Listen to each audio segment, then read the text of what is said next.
A paz de Deus, pessoal, tudo bem com vocês? Como vocês estão? Eu estou muito bem, espero que vocês também estejam. Hoje eu vim contar um testemunho para alegrar o coração de vocês.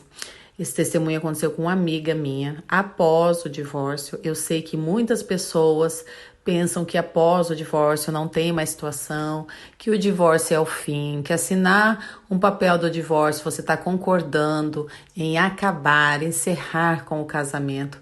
De fato, sim, né? Se você assinar, haverá separação civil. Porém, a sua luta pode sim ter o milagre, pode sim ter o resultado, basta apenas você estar disposto ou disposta e colocar Deus à frente.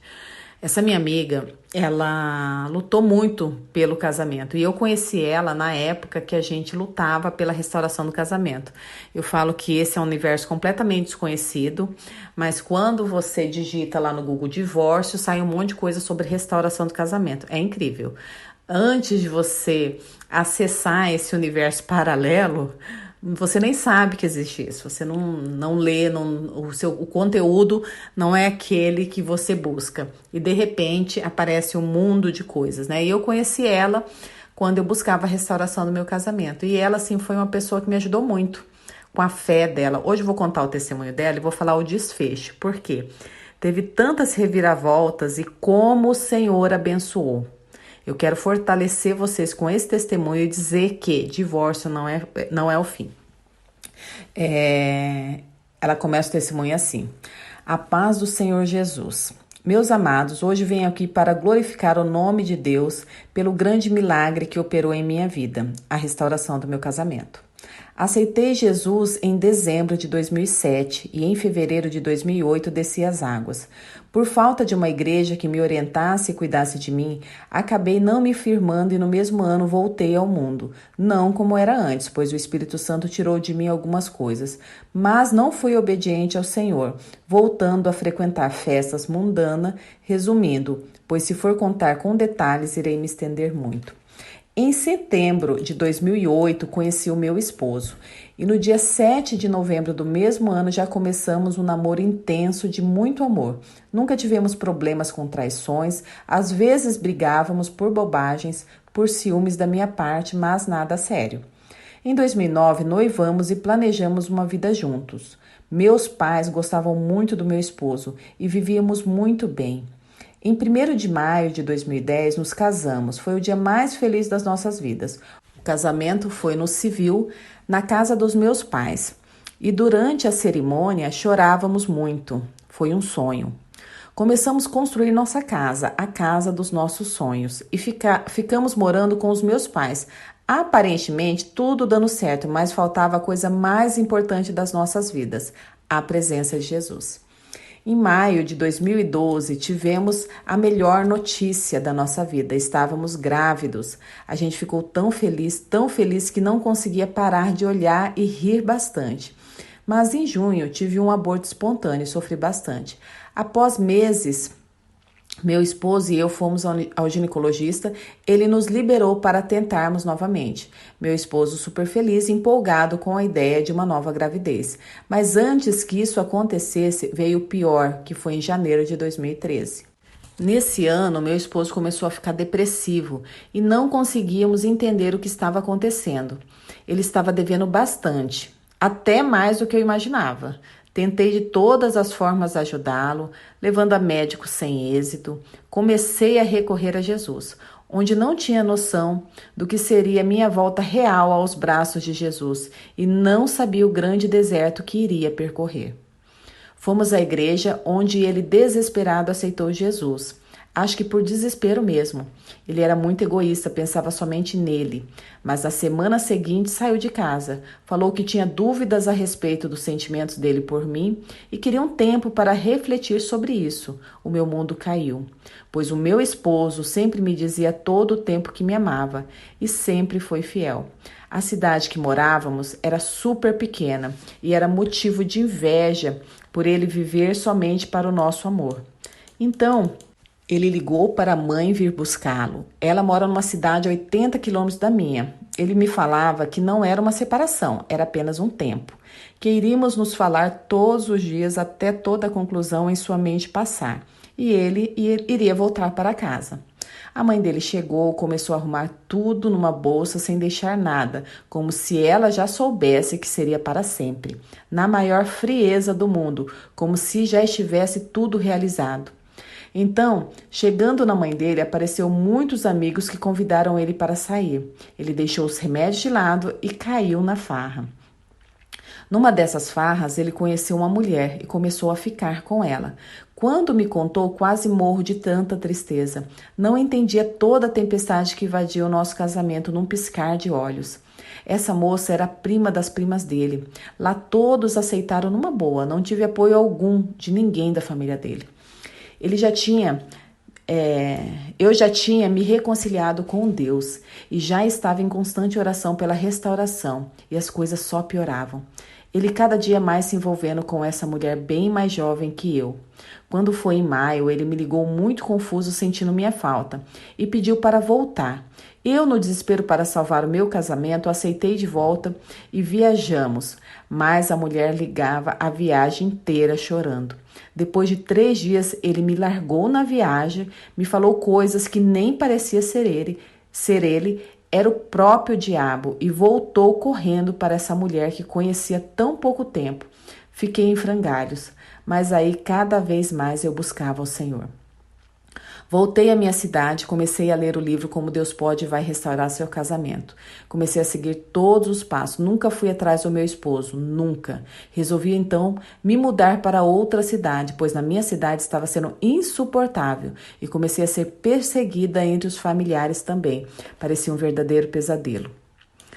Mas, amados, eu orava, eu jejuava e as coisas só pioravam. Em junho, minha sogra recebeu um bom dinheiro da justiça e boa parte para meu esposo. Ele comprou um belo carro e foi para as farras gastar e curtir. Voltou para a minha cidade. Glória a Deus que eu já não estava mais lá. E lá se envolveu com outra mulher. Isso já em julho. Nós não tínhamos contato algum. Ele não me ligava para nada, nem para saber se eu estava viva, nem lembrava que eu existia. Em agosto, a mulher que ele ficou na minha cidade, super jovem, já era mãe de uma criança. Ela apareceu grávida, meu mundo caiu. Pensei em desistir de tudo, mas Deus renovou minhas forças e voltei a orar. Eu sempre orava para Deus fechar a madre das mulheres que meu esposo se envolvesse, pois eu não tinha filhos ainda e não gostaria que meu esposo fosse pai de primeira viagem com outra pessoa. E realmente não entendi quando soube dessa gravidez. Eu fiquei muito triste e perguntava para Deus o porquê de tudo isso. Teve um pastor que até me falou que o que eu mais temia me sobreveio, assim como Jó. Fiquei tão triste, amados, mas tão triste, não via saída. Olhava só a minha vida uma bagunça. Perdi 8 quilos, me afastei de toda a minha família e comecei a viver somente para Deus. Nessa época, já tinha mudado de cidade para não saber nada do meu esposo, assim como falei. Em outubro, estava numa grande paz de espírito, vivendo pela fé, quando de repente recebo uma mensagem no meu WhatsApp. Era o meu esposo querendo saber de mim. Nossa, fiquei muito feliz. Ele quis me encontrar e eu fui ao seu encontro. Nesse encontro, ele me contou que sentia muito minha falta e tudo mais, mas que tinha dúvidas em voltar. E nisso ficamos em conversas e encontros até dezembro, que foi quando ele voltou mais uma vez e eu não tive discernimento do Senhor e o aceitei de volta, mas não era a hora. Pois ele não tinha sido transformado em nada. Ele apenas tinha vontade de voltar para mim, mas ao mesmo tempo não queria deixar a vida de pecados. Nessa época, ele não estava com a grávida, e sim com a prima que ele me traiu. Olha só que bagunça. Foi a que ele sempre assumiu. Ela era compreensiva, aceitou quando a outra apareceu grávida e tudo mais. Ele me dizia que ela era maravilhosa, que ela não tinha ciúmes, não cobrava nada, era perfeita. Ao contrário de mim, que sempre fui ciumenta, só que ela não era fiel a ele. Sei que dessa segunda volta foi um verdadeiro inferno na minha vida. A primeira mulher não o deixava em paz, ligava todo o tempo e ele não resistia. Se encontrava às escondidas, mentia para mim e o pior de tudo, me desprezava. Nisso, a grávida era passando mensagens 24 horas exigindo dinheiro para comprar isso e aquilo para a menina. E ainda tinha minha sogra, que sempre sonhou em ser avó. Estava amando a ideia de ter uma neta e fez muita amizade com essa moça. Imagine a situação. Comprava tudo para o bebê e me tratava super fria. Nessa volta, meu esposo me levava na casa da mãe dele e quando eu chegava lá, era tratada com muita frieza, era horrível. Eu me sentia uma intrusa, como se eu fosse atrapalhar o convívio deles com a suposta neta. Já em março do ano seguinte, eu não aguentei e mandei meu esposo sair de casa, pois ele confessou que não conseguia tirar a mulher, a qual ele me traiu primeiro, da sua mente. E eu, pelo Espírito Santo de Deus, numa paz que só o Senhor pode me dar, falei que ele fosse viver esse amor. Ele, na mesma hora, já voltava atrás e não dizia coisa com coisa, parecia um louco, saiu aos prantos, mas foi embora. Com 6 dias mais ou menos dessa saída, já começou a mandar mensagem no WhatsApp dizendo estar arrependido, mas eu resolvi que não responderia mais. Mas, na minha cidade havia comentários de que essa mulher grávida não estava grávida dele, e sim de um outro homem casado. Mas o meu esposo chegou a me falar que tinha 99% de chances de ser dele. Ele não tinha dúvidas. Outra hora ele falava que tinha. Isso quando estávamos juntos ainda. E que assim que essa menina nascesse, ele iria pedir o exame de DNA. Eu tinha muita fé dessa criança não ser filha dele. Eu profetizava muito que não era filha dele. Já tinha até um sonho no qual uma irmã me falava que eu ficasse em paz, que não era do meu esposo aquela criança. Eu na luta, orando, buscando, até que a criança nasceu, pensei, agora será tudo desmascarado. Mas para minha surpresa, fiquei sabendo que ele tinha ido morar com essa mulher e que já tinha registrado a criança sem ao menos fazer um teste de DNA. Isso me desanimou bastante. Comecei a perguntar ao Senhor, Senhor, e agora? Ele já registrou sem ao menos fazer o teste de DNA. Agora é a filha dele mesmo. E isso me doía muito. Até porque nós não tínhamos filhos. Nisso a mãe dele toda eufórica, sempre presente na vida da neta e da suposta nora. Comecei a desfalecer e achar que realmente meu casamento não era de Deus. Eu já não suportava mais tanta vergonha, tantos falatórios. Sei que cortei todos os contatos que me davam conta da vida do meu esposo e comecei a voltar para a minha família, para o convívio com os amigos e resolvi não orar mais pelo meu esposo. Falei com Deus e entreguei a vida do meu esposo em suas mãos e disse, Senhor, faça a tua vontade e não a minha. E então eu parei de orar por ele. Comecei a viver a minha vida, como se já não fosse mais possível a restauração. Eram muitas decepções. Em junho, eu soube que ele já não estava mais com a mãe da criança, e sim com outra mulher, uma terceira. Super nova, de boa família, assumidos e tudo. E isso me entristeceu bastante, e orei e tive um sonho, o qual eu estava à espera do meu esposo voltar, e quando olhava ao meu redor, eu estava numa casa velha. Portas e janelas rachadas, como se eu estivesse fracassada. E nesse sonho, meu esposo chegava muito feliz, muito bem arrumado e dizia para mim que estava ali para dizer que a primeira amante estava grávida também. Nisso eu já tinha uma visão dela com a barriga toda deformada. E eu esmurrava a janela naquele momento e falava para o meu esposo, chega, foi o fim, eu quero divórcio. E nesse momento ele desmoronava. Então acordei e orei a Deus. Conversei com o meu pastor, com a minha companheira de oração e tomei a decisão de pedir o divórcio. Eu queria sair daquela história. Eu queria sair daquela história com um pouco mais de dignidade. Eu estava muito cansada. Assim eu fiz. Liguei para o meu esposo, ele atendeu todo animado. Fazia 3 meses que não tínhamos contato algum. E ali pediu o divórcio. E senti ele desmoronar. Ele relutou bastante para não me dar o divórcio, mas também não queria voltar, só falava que apesar de tudo, o divórcio era difícil para ele. Eu segui firme na minha decisão, endureci bastante meu coração e consegui que ele fosse assinar. Antes disso, cheguei a ver pelo Facebook fotos dele com a moça que ele estava namorando, vendo jogos da Copa e meia bebedeiras. Logo ele, que nunca gostou de jogos, estava ele vestido com a camiseta da seleção e ainda curtindo a Copa. Eu pensei, não conheço esse homem. No dia do divórcio, orei bastante. Esperava encontrá-lo bem feliz e me surpreendi, estava bastante abatido, mas também não me pediu para recuar. Na hora que o tabelião do cartório perguntou se não havia possibilidade de reconciliação, eu respondi imediatamente que não, e ele ficou calado.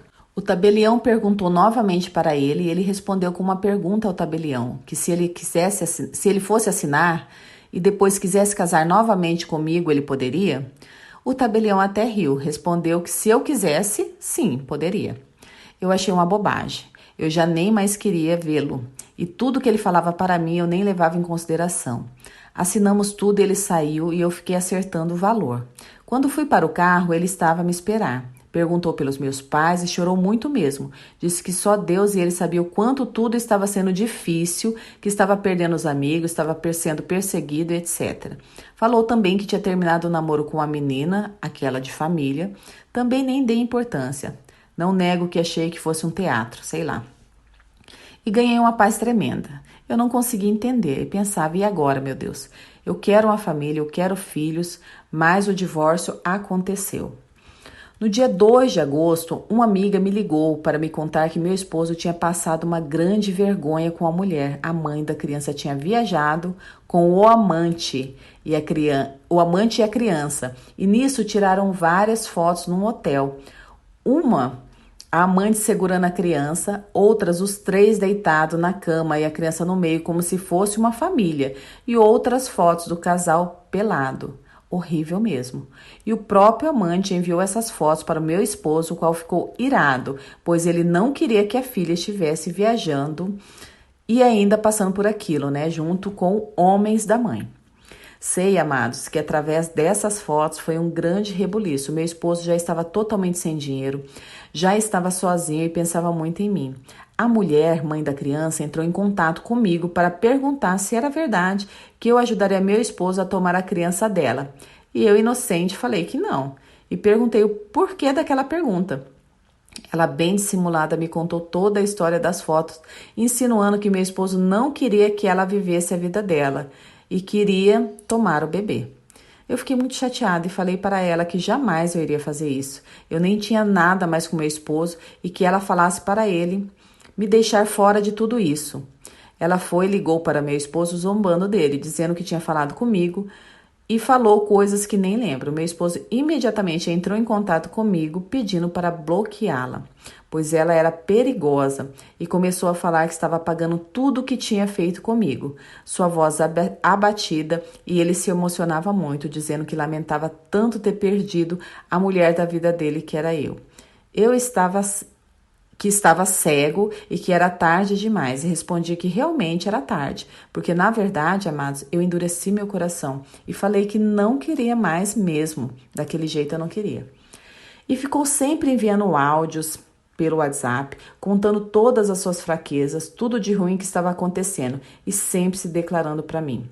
Nisso, meu esposo pediu para visitar uma igreja comigo no domingo. Eu falei que podia ir. Ele veio após o culto, me convidou para comer. Ele veio e após o culto me convidou para comer pizza. Eu aceitei. Lá ele chorou bastante novamente, falou das coisas ruins que tinha feito a mim, até das pequenas coisas, como quando voltou para sairmos para uma pizzaria e ele nem segurava a minha mão. E pedi uma nova chance. Falei para ele que eu não tinha mais amor por ele. Nossa, ele desmoronou nesse momento e pediu para tentar me reconquistar. Então pensei, vou dar uma chance. Orei tanto, tanto e não quero decepcionar Deus. Daí falei que estava dando a chance, mas queríamos namorar escondido e que se desse certo, casaremos novamente. Antes que eu exigisse qualquer coisa dele, logo ele falou que queria ir para a igreja, porque o mundo era ilusão, que queria de todo o coração que a criança não fosse dele, pois já tinha visto que não seria fácil conviver com a mãe da menina, e que ele já tinha decidido que se fosse dele, ele só pagaria a pensão. E quando ela entendesse, ele explicaria tudo, pois a mãe dela era realmente dissimulada e viraria um inferno na nossa vida. Ele chegou para mim e falou aqui pelo celular: já não tenha senhas, não terei mais segredos. Não terei segredos com você, pode atender a qualquer hora o que quiser. Ia falando de muitas coisas, dentre elas, gostaria de pedir perdão para os seus pais. E fiquei boba, pensei, que mágica foi essa, meu Deus, kkkk. E daí começamos nosso namoro. Me deu o primeiro beijo e já senti que queria muito o meu esposo, queria muito meu casamento de volta. Passaram-se algumas semanas E ele já orando juntamente comigo todos os dias, indo à igreja, ele pedia muito para Deus ter misericórdia dele e que a criança não fosse dele. Ele já tinha decidido e feito o teste de DNA, esperando o resultado, pois esse teste iria para uma outra cidade. A decisão dele em fazer o teste de DNA foi pelas fotos que vazaram. Então toda a cidade ficou sabendo e ele ficou envergonhado. E ele resolveu fazer o teste, só que era em outra cidade. A minha sogra foi totalmente contra. Na semana que o DNA chegou, ele não tinha como ir buscar, pois estava sem dinheiro para o combustível. Nesse intervalo, a moça vinha lá da cidade para a cidade da mãe dele com a criança e deixava na minha sogra. Sem eu saber, a minha sogra ficava com a menina, até que eu soube e me chateei bastante, porque não custava nada esperar uns dias até sair o exame. Fiquei com muitas mágoas da minha sogra. Sei que conversei sério com meu esposo e disse para ele ir logo pegar esse exame e abrir, porque, amados, eu já não aguentava mais. O inimigo lançava muitas setas, em minha mente estava mais uma vez sofrendo muito. Até que meu esposo foi, passou uma mensagem para a mãe da menina e marcou às 8 da manhã no laboratório. Meu esposo saiu muito nervoso, com muito medo. Quando chegou lá, deu 9 horas e ela não apareceu. A moça do laboratório ligou para ela e ela perguntou se não poderia abrir na casa dela. A moça falou que era norma do laboratório abrir lá mesmo. Ela chegou com a menina toda mansa, temerosa. Quando cada um recebeu o resultado, meu esposo leu e ela nem leu. Ela só olhou para o meu esposo e disse: "A menina é sua?" Ele respondeu: "Não, é sua." Glória a Deus, amados. O exame deu negativo e ele não era o pai. Aleluias. A menina estava com 4 meses. Minha sogra tinha até feito plano de saúde para essa criança. Ela falou que estava errado. O dono do laboratório falou que estava certo, que esse exame era feito por uma equipe e tinha contraprova de outra equipe, mas que era direito dela querer refazer o exame e meu esposo, na hora, ajoelhou para agradecer a Deus. Quando levantou, ela já nem estava mais lá. Meu esposo me ligou muito feliz dizendo: "Deus teve misericórdia de nós, a menina não é minha." Nossa, amados, aí sim vi o poder de Deus, viu? Deus é grande, Deus é fiel, me honrou e envergonhou o inimigo. Daí, o outro, né, a outra pessoa lá, fez o teste de DNA e deu 100% positivo. Minha sogra rasgou todas as fotos que tinha no porta-retratos na casa dela, e meu esposo foi para a casa da mãe dele e mostrou o exame. Ela saiu rasgando as fotos. Mas para resumir, porque esse testemunho já está imenso, eu vou escrever toda a luta em um livro. Resumindo, a sogra já gostava muito da criança, então ela se sentiu traída, e a mulher sabia que o filho não era dele, era de um outro homem casado. Resumindo, hoje meu esposo está convertido, desceu as águas do santo batismo, está louco por Jesus, está maravilhoso comigo, cuidando de mim de todas as formas, é um presente de Deus. Dói muito quando lembra de tudo que fez e se envergonha, pegou o nojo do pecado que cometeu. Minha igreja o acolheu de coração mesmo, ele ama a igreja, está sempre nos cultos, participa muito, vai para a escola bíblica, lê bastante a Bíblia e o melhor, tem temor no Senhor, como o Senhor é lindo e maravilhoso. Minha família não crê totalmente na mudança. Também não são evangélicos. Somente minha mãe apoia e realmente está vendo a mudança, porque ela vem bastante à minha casa e acompanha. Vai à igreja. Estamos nos organizando para casar novamente no civil e logo, logo, em nome de Jesus, darei novo testemunho. Então, meus amados, quero dizer que a minha luta parecia impossível. Parecia que não tinha saída. Quando eu pensei que já tinha acabado, Deus me surpreendeu e mostrou que era só o começo. Admito que me surpreendi bastante. A felicidade que sinto nem tenho palavras para explicar aos irmãos. Escrevi esse testemunho porque sei o quanto é importante para quem está na luta ler, e eu lia muito testemunhos e isso me edificava. Concluí que para Deus fazer, temos que obedecê-lo, confiar e não viver em função da restauração. Não viver acordando todo dia e perguntando: será que é hoje? Será quando, meu Deus? Aprendi que é quando você realmente descansa, quando você vive a sua vida, confia no Senhor, confia na sua presença, mas você vive também outros projetos. E lembrar da restauração apenas quando for orar, apresentar em oração. Aprendi que Deus tem um tempo determinado para o dia da nossa vitória, que não adianta espernear. E tenho a plena convicção, Deus restaura sim, Ele é especialista no impossível, mas é do jeito dele. Olha, amados, quando Deus transforma de verdade, a gente sabe, porque dessa vez meu esposo veio com a certeza de querer voltar. Não tinha dúvidas de nada. Quando o seu cônjuge vier com dúvidas, ainda não é a hora, porque ele realmente quer, mas o inimigo ainda está lançando coisas na mente e ele fica em conflitos. Deus liberta, meus irmãos. Deus restaura e faz por inteiro. Então deixo aqui do fundo do meu coração um apelo para que vocês nunca duvidem do poder de Deus, porque assim como Ele fez na minha vida, fará na vida de cada um de vocês. Não desistam. Todas as lágrimas, todo o sofrimento, Deus recompensa. Tudo. Meus amados, chega uma hora que a colheita vem e ela chega e vale muito a pena. O salmo que fala muito ao meu coração e eu tenho vivido é esse, o 126, que aqueles que semeiam chorando façam a colheita com alegria. Aqueles que saíram chorando, levando a semente para semear, voltarão cantando, cheios de alegria, trazendo nos braços os feixes da colheita. Deus fez muitas obras em minha vida. No ano seguinte, engravidei da minha filha, passei muitas provas e muita luta, minha gravidez foi muito difícil. A minha filha nasceu com 32 semanas, prematura, e foi para UTI, ficou entubada. Sempre orando ao Senhor e o Senhor nos deu a bênção. Hoje ela é uma menina super saudável. Tivemos também o nosso filho querido, que é a alegria do nosso lar. O Senhor nos deu um casal de filhos. Eu consegui liberar o perdão para minha sogra, foi muito difícil. Orei muito e Deus me deu mais essa bênção. Quanto à mulher, a mãe da filha do DNA, ela foi embora da cidade, totalmente envergonhada, porque cidade pequena já viu. E ela foi embora, graças a Deus, aleluia. É isso, meus irmãos. Vocês que lutam pelo casamento, tenham esperança, pois Deus é fiel e faz o impossível acontecer. Toda honra, toda glória e todo louvor é dado somente a Deus, porque Ele fez grandes coisas na minha vida e Ele fez mais do que eu imaginava. Eu não me canso de glorificá-lo. Eu deixo aqui um versículo que fale muito ao meu coração e vai falar no coração de vocês. Lamentações, no capítulo 3, versículo 22. As misericórdias do Senhor são a causa de não sermos consumidos, porque as suas misericórdias não têm fim. Lutem, não desistam. Um forte abraço, Sandra. Bom, esse lindo testemunho de milagre mesmo, foi da minha amiga Sandra. E eu quis trazer aqui para vocês, por quê?